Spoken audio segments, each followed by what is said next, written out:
Au fourneau, ces apprentis cuisiniers préparent une pintade. Pour l'accompagnement, Natia m'a ajouté sa touche bretonne.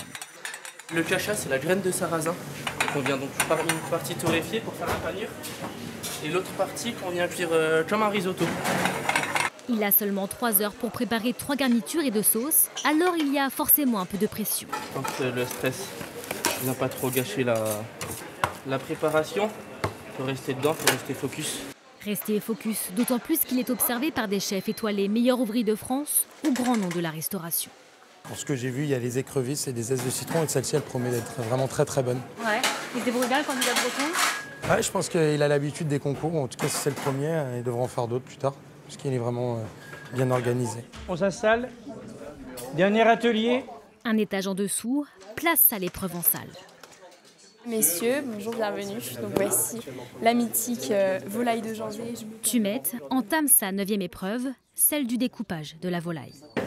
Je vais venir juste sectionner légèrement la peau pour permettre qu'elle ne se déchire pas. Et je vais continuer à couper jusqu'au croupion pour vraiment prendre toute la viande. Devant elle, des maîtres d'hôtel et des éleveurs de volailles venus promouvoir leur filière. De voir qu'elles sont sublimées aujourd'hui lors d'un concours, c'est vraiment valoriser notre travail et ça c'est très important pour nous.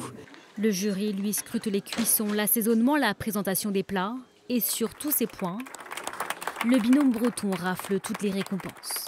Meilleur prix en salle, meilleur prix en cuisine, meilleur duo, on a tout pris. Donc on n'est pas très gentil, on n'en laisse pas beaucoup pour les autres, mais c'est pas ma faute. Et ce n'est pas fini, ce premier concours sera loin d'être leur dernier.